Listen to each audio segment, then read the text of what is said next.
Hey, hi, hello, everyone. Anthony Fantano here, internet's busiest music nerd. Let's pause.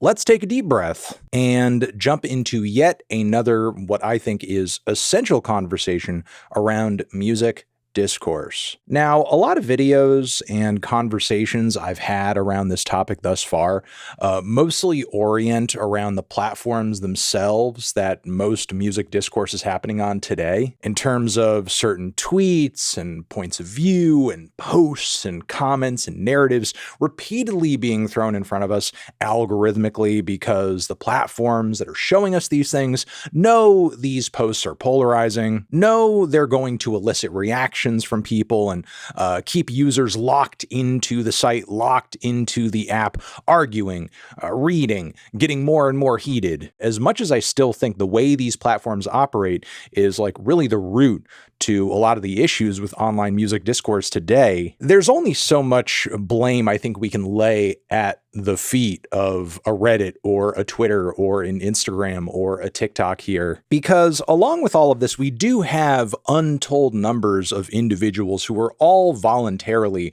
taking part in what we currently know as stan culture, which manifests in a lot of ways, many of which are pretty toxic, especially in spaces like Twitter, where you see hardcore fans or stans of any number of artists engaging in some pretty nasty, combative, and aggressive behavior, a lot of which has very little to do with actually celebrating the music and the art of the artist they supposedly care about so much. I mean, outside of constantly repeating and reposting monthly listener numbers and Billboard chart positions, and all manner of pointless and sometimes inflated industry numbers to make the artists that they're such a big fan of look like they're the best. And when you're not seeing that, you may see fans of particular artists and particular stan groups who are just shitting on other artists in that genre, be they rappers or pop stars, what have you, like literally for no reason whatsoever. At this point, I can't tell you how many Swiftie posts I've seen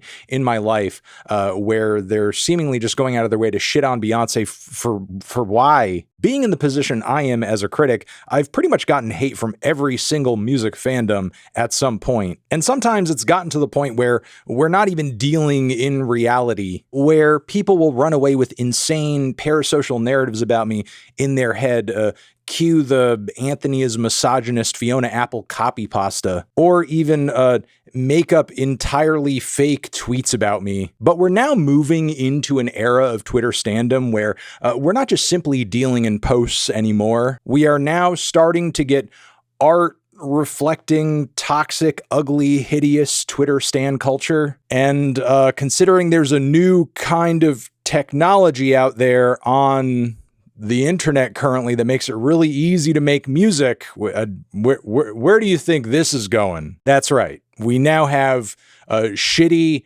Twitter stan AI generated slop music. But yeah, this AI generated figure has kind of a weird little cult following on music Twitter currently. Many of their tweets and posts are so stereotypically Twitter stan culture that I'm sort of wondering if this is a performance piece or an elaborate joke of some sort. But one thing I will point out that's kind of funny is that some of the lyrics in this person's music come across as overtly social justice oriented, or at least concerned with people who might be sort of racist or sexist against Taylor Swift, that sort of thing. Which for your average Swiftie, I feel like that's a pretty basic and understandable position to take. Not really surprising considering how Taylor Swift has portrayed herself as far as her personal politics and social politics go. But with that being said, this person has released numerous songs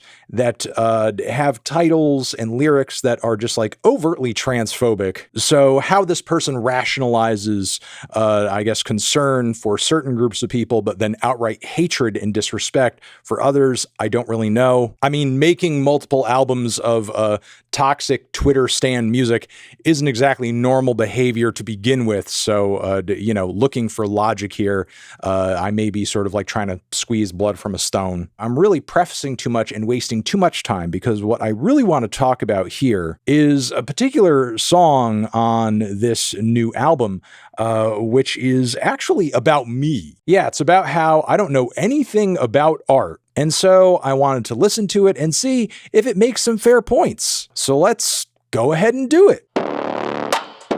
It's been a long time coming, but here we are.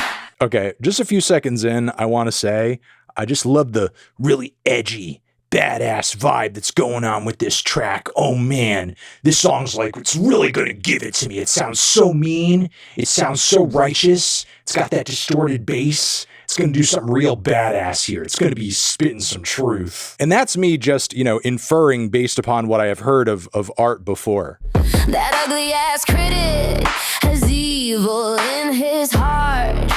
If you hate women that badly, keep them out of your mind. Oh my God. I don't think I'm perfect. I mean, there are lots of things about me that I am very insecure about sometimes. I just find it so tired and boring that we have to walk out the Anthony Fantano hates women line. Some of my most positive and rave reviews of all time are of women's music. And when you look at the brunt of like my most negative reviews and like my not goods and all of that stuff, like it's mostly guys. Like, I'm sorry, just because I don't love a particular album from your favorite particular female pop artist, it doesn't mean I hate women in general. And the fact that you can only name like 4 women is honestly more disrespect to women from you than me. Like, Taylor Swift is not the only woman on the planet. So which girl turned your ugly ass down? Who broke your predatory heart in the bathroom when they said this room's for girls? Get the fuck out.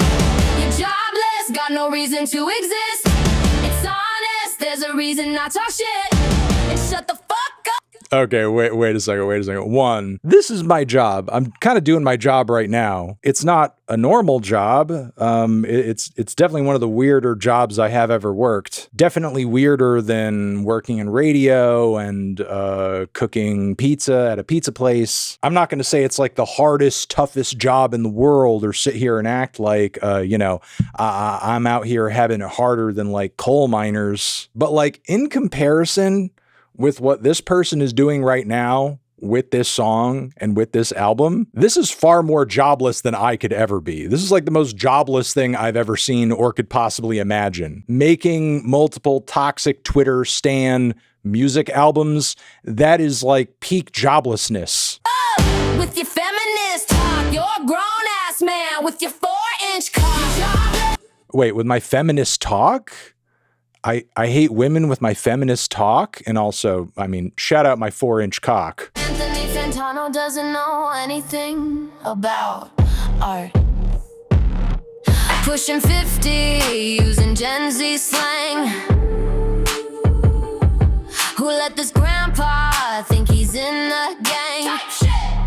I feel like I don't use that much Gen Z slang unless it's really, truly something that I need to say to make sure that my audience knows what the hell I'm talking about. But again, this is like the kind of thing that you deal with on the internet if you have anybody sort of like paying attention to you whatsoever. People who suffer from severely deep levels of psychosis will sort of like grab or glom on to 3 or 4 shreds of information about you, or things they've heard secondhand in conversation with other people. And then they'll immediately build a narrative around that.